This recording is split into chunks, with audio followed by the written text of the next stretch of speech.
Entre 2010 y 2024, las ventas de bebidas energizantes en Uruguay aumentaron 1.325%. Aclaro, cuando yo lo leí, dije aumentaron 1,325%. No, 1.325%, así como lo escuchan. Esto según datos del Euromonitor Internacional. El consumo por persona se estima en 1,7 litros al año y, peor aún, las proyecciones para el quinquenio 2024-29 en curso son que el consumo aumente a una tasa del 8% por año, según la 9ª encuesta nacional sobre consumo de drogas en estudiantes de enseñanza media. Esta es otra fuente, en este caso una encuesta realizada por la Junta Nacional de Drogas, que depende de la Presidencia de la República. En 2021, 72% de las y los liciales habían probado alguna vez una bebida energizante y 32% habían tomado una en los últimos 30 días. Y en la 10ª edición de esta encuesta, dada a conocer de forma preliminar hace bien poco, o sea, es una actualización sobre los mismos asuntos, el consumo en esta población adolescente en los 30 días previos aumentó a 37%. Era de 32% y 4 años después es de 37%. Bueno, las bebidas estimulantes, mal llamadas energizantes, son el tema que nos convoca y con mucha energía llega Leo Lagos, me dejé por el camino la G, para abordarlo. ¿Cómo andás, Leo? Bueno, Martín, es un placer estar acá. Vamos a hacer una columna energética demostrando que no hace falta tomar nada para tener energía. Ese vaso de agua que está ahí, ¿qué tiene adentro? No pueden hacerme un antidoping, no es solamente un bicarbonato, la burbuja. Es Gatorade, señorita, dijera Bilardo en un recordado partido de fútbol argentino hace unos años cuando lo acusaban de estar tomando alcohol al costado de la cancha en una copa. Pero bueno, dejando los vasos de lado, de sustancias, de algún tipo de sustancia, sí vamos a hablar, sustancias que se venden libremente en el circuito comercial, estas bebidas estimulantes que durante mucho tiempo se miraban con cierto, no sé, curiosidad, que después se empezaron a masificar en su consumo y que ahora resulta que nos ponen a las puertas de una serie de consideraciones que tu nota recoge de alguna manera. Bien, como siempre es la sección ciencia, ¿no? Esto no estamos dando solamente unos datos que haya dado el Observatorio de Drogas, que es un gran observatorio que funciona, es una gran motivo de alegría para todos los ciudadanos y ciudadanas del Uruguay saber que ese observatorio está haciendo lo que está haciendo, sino que esta es una investigación que se realizó entre gente de Facultad de Química y gente de Facultad de Psicología, en concreto Matías Torres,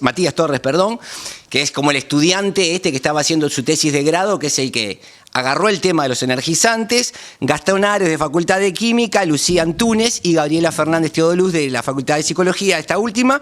Entre ellos hicieron una investigación para saber por qué los jóvenes y las jóvenes están tomando estas bebidas, en qué contextos, o sea, en dónde, cuándo, además de por qué, las razones por las que los toman, y a la vez les preguntaron cuáles serían, primero si estaban al tanto de los riesgos que este consumo les ocasiona a la salud, y finalmente que ayudaran, si dijeran hay que hacer alguna estrategia para reducir el consumo de esto, por dónde habría que ir, porque ellos creen, y muy acertadamente, que hay que co-crear las herramientas para mitigar el abuso de algunas drogas. ¿Viste? Cuando uno toma una decisión de política sin involucrar a la persona que es el objeto de la política, tiene menos chance de que eso sea exitoso si la co-crea con la persona a la que va dirigida. Claro. Pero bueno, y acá hay una palabra que yo quiero hacer énfasis porque por lo general no lo tenemos en cuenta. ¿Por qué la encuesta de consumo de drogas en enseñanza médica pregunta por las bebidas energizantes? En la enseñanza media, en este caso. En la enseñanza media, ¿no? Porque la enseñanza médica es otra cosa, que también puede mezclarse. Pero en la enseñanza media, o sea, en el liceo, ¿por qué pregunta por las bebidas energizantes una encuesta de drogas? Porque, bueno, estos juguitos energéticos son drogas, como decías muy bien, mal llamadas energizantes porque no dan mucha energía. Había muchas versiones que tenían azúcar y el azúcar es un carbohidrato que da energía. Ahora, el contenido de azúcar que tiene esa bebida no es muy distinto al que tiene una Coca-Cola, un refresco cualquiera, ¿no? O sea, no es ese el motivo, sino que se posicionan como energizantes, pero en realidad son estimulantes del sistema nervioso central. Y por eso son drogas, y tampoco tenemos que ser las carmelitas descalzas, ¿no? Todos en Uruguay tomamos mate, que es una bebida que tiene un efecto estimulante. El consumo de café está socialmente bien visto. Estamos en Café La Diaria, así que más respeto. Exacto, no vamos a hablar mal de esas cosas. Cuidado con lo que decís. El asunto es que estas bebidas, mal llamadas energizantes, son drogas que tienen mucha más cantidad de cafeína. El principal estimulante que tienen es cafeína, que una simple taza de café. Y además lo combinan con otros elementos que también son estimulantes del sistema nervioso central. Entonces eso las califica como drogas. Yo creo que si todos supiéramos que son drogas, ya las veríamos un poco distinto, ¿no? Siempre las personas adultas pueden elegir drogarse, es una opción y es un derecho que todos tenemos, pero por lo menos sabiendo. En concreto, esta investigación se realizó en lo que ellos llaman adultos emergentes, personas de entre 18 y 29 años. ¿Por qué hicieron adultos emergentes? Bueno, primero por una razón de conveniencia, hacer un trabajo con mayores es más sencillo en cuanto a un montón de cosas que hay que hacer que un trabajo con menores. Por otro lado está la encuesta del Observatorio de Drogas, pero no sabemos qué pasa luego de que esa gente sale de la enseñanza media, entonces estaba bueno comparar. Y sobre todo, desde el punto de vista que ellos querían abordar y hacer mucha atención, que eran los motivos. Los adolescentes liceales las consumen por las mismas razones que estos adultos emergentes. La razón, a mí me fascinó el concepto de adulto emergente. Yo me considero un anciano emergente, ¿no? No sé vos, Martín. Yo ya estoy empezando a tener características de la ancianidad y me gusta, lejos de ponerme mal, digo, por fin llega la sabiduría a mi vida, ¿no? Pero estos son como proyectos de adultos, son jóvenes que ya salieron del liceo y a la vez es un universo muy distinto. Muchos de ellos estudiaban, muchos de ellos trabajaban y una parte, casi un 20%, ni estudiaban ni trabajaban, ¿no? Y eso forma distintos universos, ¿no? Con los liceales están casi todos en la misma. Más allá de que algún liceal puede estar trabajando, todos están yendo a estudiar. En este universo de adultos emergentes las cosas son distintas y eso va a impactar en los resultados. Pasemos un poco a analizar los resultados de estas drogas que están usando los gurises y las gurisas. Lo primero, según la encuesta del Observatorio Nacional de Drogas, y esta que se realiza en los liceos, son la segunda droga más consumida de la encuesta que se realizó en 2021, que fue la 9ª. La segunda droga más consumida pasaron a ser las bebidas energizantes, después del alcohol. Porque no, esto también es bueno tenerlo en cuenta cuando hablamos de drogas y de cosas que hay que hacer para las drogas. La principal droga y la más dañina en Uruguay, la más consumida y la que mayores problemas ocasiona, es el alcohol. Está primera en la tabla de posiciones desde siempre. Y es legal. La segunda hoy son las bebidas energizantes. ¿Y? No solo es legal, sino que la venta es un viva la tuya. Se puede vender en cualquier lado, los menores pueden comprarlas, no tiene ninguna advertencia. El Ministerio de Salud Pública no participa en nada que tenga que ver con su promoción, publicidad, marketing. O sea, de las drogas legales es la menos sometida a regulaciones con algún contenido de advertencia sanitario o de más información que la que brinda cualquier otro producto. Claro, porque después tenemos otra droga muy consumida que es legal, es el tabaco, pero está prohibida la venta a menores, claro. Hay campañas, publicidades, advertencias. No se puede hacer publicidad de tabaco desde hace ya como 15 años en este país. Exacto. Y después tenemos otro problemita con drogas que también son medianamente legales, que son los psicofármacos. Está aumentando el consumo de psicofármacos no prescriptos por médicos, ¿no? Porque si te lo prescribe el médico, más allá de que los médicos a veces prescriben lo que no se precisa, pero eso sería motivo para otra pelea. Hay que acceder a la receta verde en ese caso. En otro espacio, más allá de que los psicofármacos son recetados por razones médicas, hay un consumo que está aumentando también de psicofármacos no recetados. Y esos también son legales, pero bueno, por lo menos tienen todo un montón de restricciones. La única que está pasando olímpica debajo del radar son las bebidas energizantes. Y acá vamos a decir algo que la nota no lo dice, pero cualquiera de ustedes lo puede corroborar cuando vaya al supermercado. Fíjese en la heladera de quién están las bebidas energizantes. Ajá. Son distribuidas por las mismas empresas que fabrican los refrescos azucarados, que fueron objetos de muchas políticas en varios países. En varios países se puso impuesto al azúcar en los refrescos. Acá tenemos los octógonos. Sí. Y hoy por hoy es más difícil encontrar un refresco con azúcar que con edulcorante, ¿no? Porque todos ahora son light, sí. Al revés. Y bueno, ante la pérdida de mercado encontraron esto, bebida energizante, y lo están enchufando a un ritmo desenfrenado. Fíjense, viene en latita.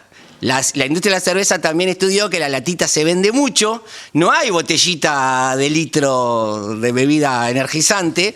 Es toda una estrategia bastante perversa de marketing que hay. Perversa digo yo, que pienso en la salud de la gente. Sí, que hace un posicionamiento del producto y en el imaginario colectivo lo lleva a ocupar, como en la góndola o en la heladera, un lugar que no está asociado, bueno, a los riesgos del uso abusivo, del consumo en exceso, ¿no? Bien, y justamente en eso querían hacer hincapié en esta investigación Matías, Gabriela, Gastón y Lucía. ¿Qué vieron? ¿Por qué se consumen las drogas estas estimulantes, las bebidas estimulantes? Bueno, según los datos, a ver, ¿dónde están los motivos? Bueno, lo resumo ahí, los números lo tienen en la nota que está, la pueden consultar, está en la diaria. El principal motivo justamente para obtener energía, lo que decían, a veces para quedarse estudiando más rato antes de dar un examen, para quitarse la fatiga del trabajo, incluso a veces para trabajar. Y todo eso constituye ese universo, si se quiere, individual. El trabajo está bueno porque desnuda que hay una clave individual y una clave social, en la promesa esa de que me va a dar más energía. El asunto es que esa es una promesa falsa. Las bebidas estimulantes no dan energía. Y si bien es cierto que vos podés estimular el sistema nervioso y estar un poco más alerta, otra razón por la que se consumen estas es para tener un mejor desempeño, para rendir más, esa cosa que es casi un imperativo en el siglo XXI. Todos tenemos que rendir al máximo en todos los ámbitos, porque el que no rinde no sirve, parece. Pero estar estimulado no necesariamente quiere decir rendir más. Eso es algo que cualquiera lo sabe. Por ejemplo, ¿qué es el estrés? El estrés es estar en un estado crónico de liberar corticoides en tu torrente sanguíneo. Cuando éramos unos animalitos que íbamos por la selva y venía un depredador, tenías un pico de estrés que te hacía correr. Te hacía abrir los esfínteres también. Vieron que la mayoría de los animales cuando huyen lo primero que hacen es defecar para vaciar todo y salir y tener una respuesta mucho más rápida. Por eso el estrés también provoca trastornos digestivos, porque como que el estómago y el intestino dejan de hacer lo que hacen porque hay que salir a dar una respuesta inmediata. Eso en la naturaleza está bueno, pero cuando tenés esa droga, esos corticoides en tu torrente sanguíneo que está todo el día dando la respuesta máxima que podés dar, no empezás a rendir. De hecho, el estrés es una enfermedad terrible que nos afecta en la vida cotidiana. Entonces, estar estimulado no quiere decir rendir más. Hay estudios de gente que ha mostrado que, por ejemplo, se hicieron acá en Uruguay, que quedarse despierto toda la noche, lejos de lograr que obtengas mejores notas en los exámenes, obtenés peores notas. Porque se recomienda estar descansado y bien comido, alimentado. Ojalá todos pudiéramos estar eso último. Y incluso también el descanso. Uno piensa que la gente tiene la posibilidad de descansar cuando quiere. Muchos no tenemos esa posibilidad de acuerdo a determinadas obligaciones sociales que tenemos. Bien, el principal consumo en estos jóvenes emergentes, en estos adultos emergentes, era justamente todas esas cuestiones que tienen que ver con las estrategias de marketing. Después, cuando iban a ver cuándo las consumían o en qué contextos, aparecía nuevamente esto. El estudio, en los bailes. Había un 10%, por ejemplo, que dijo que las consumía para mezclarlas con alcohol. Y esto también se vio reflejado en los contextos. Creo que un 18 o algo así, cerca del 15% las consumían junto con alcohol cuando salían a tomar. ¿Por qué se hace este consumo junto con el alcohol? Bueno, porque si estás cansado, por ejemplo, en esta población que son estudiantes, trabajadores, o a veces ambas cosas, que estudian y trabajan, la mayoría de ellos, llegás agotado, querés disfrutar un rato de ocio con tus amigos y tus amigas, salís, el alcohol es una droga que, lejos de ser estimulante, es depresiva, claro, ¿no? El alcohol te va bajando. Te puedes dormir. Vos llegás con toda la energía que querés salir, la primer copita te pone, si se quiere, te desinhibe un poco. Esa es la palabra, claro. La desinhibición, que bueno, está buena, somos unos monos bastante pacatos nosotros, no vamos derecho al sexo, a las cosas que nos interesan, tenemos todas unas costumbres ahí raras en el medio, entonces hay que desinhibirse, hay que sacarse un poco de las máscaras culturales que tenemos. Pero después el alcohol empieza a tirarte para abajo, es lo que hace el alcohol. Y entonces los jóvenes lo que vieron es que si lo mezclan con estas drogas estimulantes, pueden tomar más alcohol durante toda la noche. ¿Y cuál es la consecuencia de eso? Que muchos en estas encuestas del Observatorio de Drogas, en otros trabajos que ha hecho Paul Ruiz, o incluso en trabajos que han hecho estos grupos de investigación, los jóvenes que mezclan alcohol con bebidas estimulantes toman más alcohol, reportan más experiencias desagradables de consumo de alcohol porque toman mucha más cantidad. O sea, a veces lo pagan en la misma noche con vómitos o lo que sea, o con una resaca infernal al día siguiente. Tomar más alcohol no está muy bueno. Entonces este efecto que se da en conjunto del consumo es muy perjudicial. Pero nuevamente, Gabriela y Lucía, en la entrevista que daban con nosotros, nos decían que las bebidas energizantes funcionan a veces como cop drink, sería en inglés, bebidas para lidiar con las hiperexigencias de la vida cotidiana. ¿Por qué nuestros jóvenes precisan algo para mantenerse en pie? ¿Por qué nuestros jóvenes y nuestras jóvenes precisan algo para poder estudiar más? ¿Por qué precisan algo para poder rendir más en el trabajo, en el estudio? Porque están medianamente agotados. Y esto, lo hablábamos, no quedó en la nota, tiene mucho que ver con que los jóvenes de Uruguay son de los más nocturnos del mundo, ¿no? Esto tiene que ver con la cronobiología. ¿Qué es de los más nocturnos? Bueno, que se acuestan el horario más tardío, ¿no? El promedio de las horas de sueño en Uruguay, el promedio de sueño es, se supone que vos dormís 6, 7 horas, sí. Si dormís 6 horas, tu promedio de hora de sueño es a la tercera hora. Bueno, ese promedio de la hora de sueño en Uruguay está cerca de las 3 de la mañana en los jóvenes. O sea que nos acostamos de las 12 para adelante. Exacto. O más o menos a las 12 de la noche. Antes de las 12 de la noche. Perdón, nos acostamos, no, se acuestan las y los jóvenes. ¿Quién pudiera?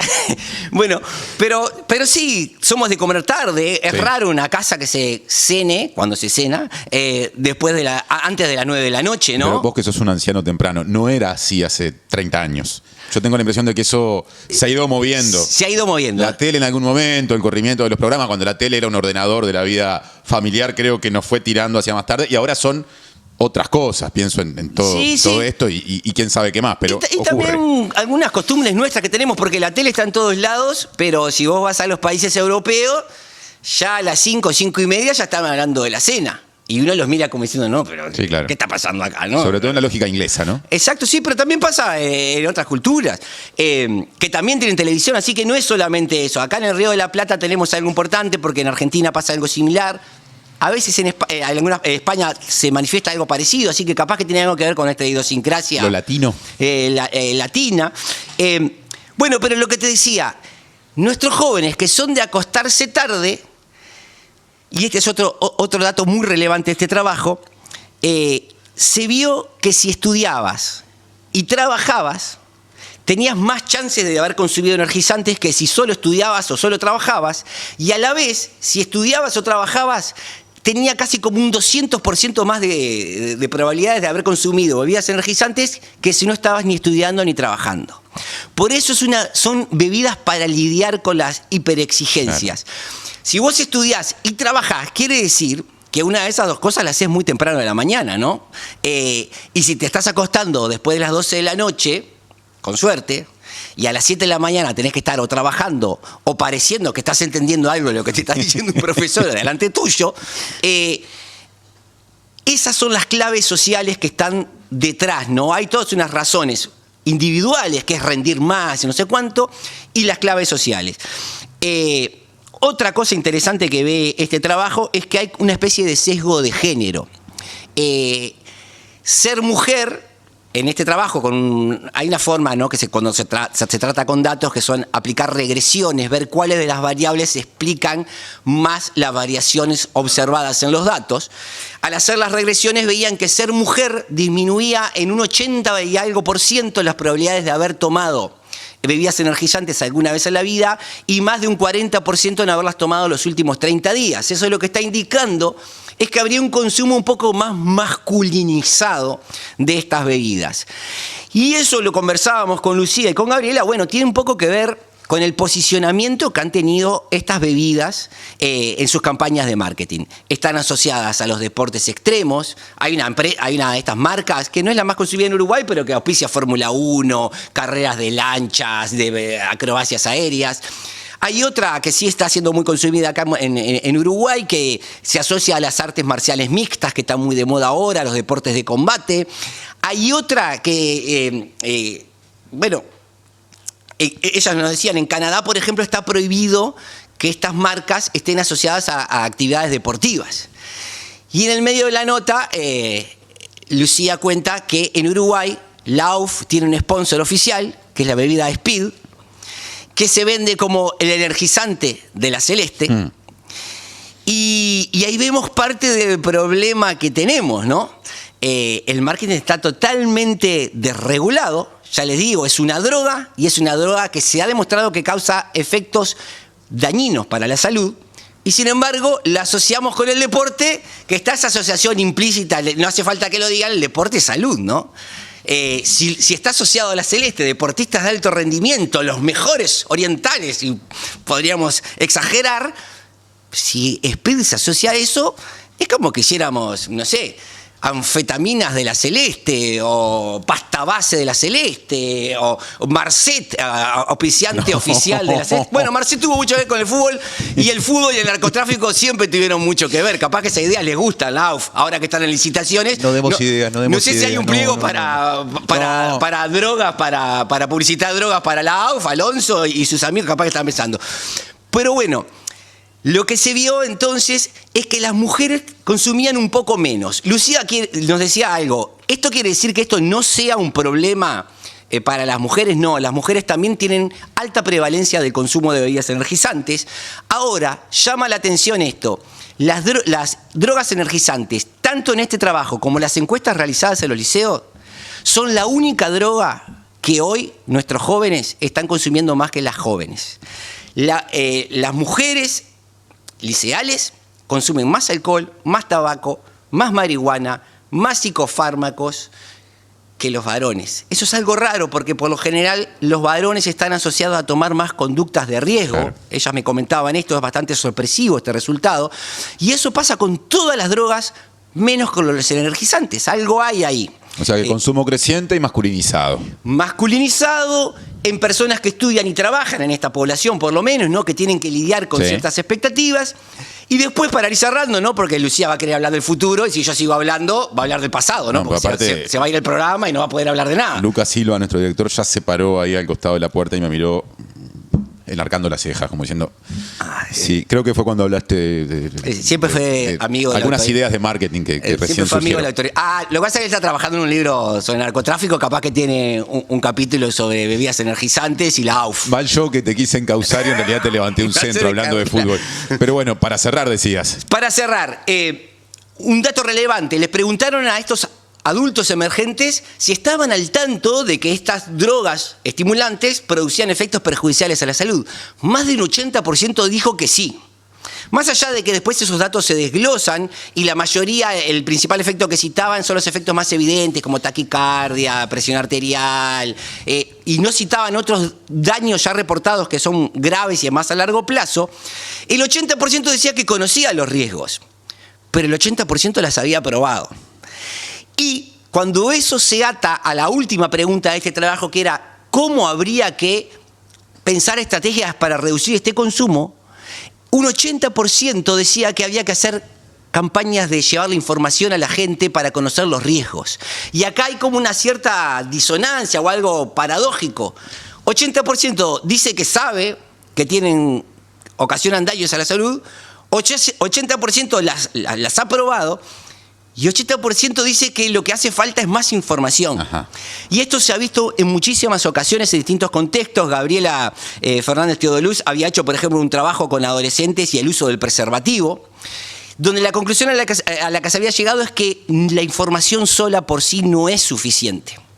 No alcanza con decir a la gente, los fumadores saben que fumar da cáncer y no por ello dejan de fumar. Hay que pasar a otro tipo de estrategias. Por eso están esos pictogramas tan desagradables en la caja de cigarrillo, porque a veces no hay que entrar solo por la razón, sino también por la emoción. Eso también es lo que está detrás de los octógonos que se diseñaron para el exceso de grasa, de azúcar y de sales. La industria alimenticia, que es una industria bastante astuta, digámoslo así, para que no nos hagan juicios. ¿Otro más? Sí, ellos pensaban o defendían, ¡no! Y bueno, Lucía Pardo estudió Facultad de Química, conoce a muchos de... ¿Cómo decían? Decían que no. No, pero pero no hace falta poner octógonos y atrás tienen toda la tablita con los valores nutricionales y todas las cuestiones. Y hay que hacer unos cálculos enormes para ver si eso que estás consumiendo cumple con el requisito de los valores diarios alimentarios, el porcentaje, la porción aparte del paquete de 500 gramos, pero te hablan de una porción de 50 gramos, tenés que sacar la calculadora, todo con una letra chiquita que ni con ayuda de tecnología avanzada, como ser un par de lentes, podés leerla fácilmente. Algo que no leía nadie, ¿no? No Que nunca leía leyó nadie. pero aparte se entreveraba. Y encima hay muchos ingenieros químicos que piensan que ningún nutriente es malo, todo depende de cuánto. Entonces dejaban en vos la toma de decisión de hasta cuánto tenías que comer.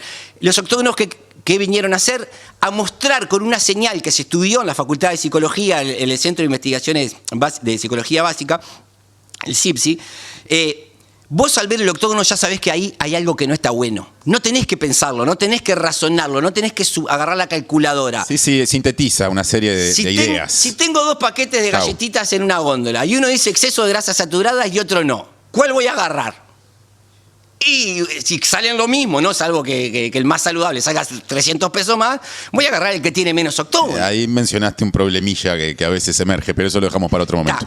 Entonces, lo importante acá, nuestros adultos emergentes saben que las bebidas energizantes causan daños a la salud.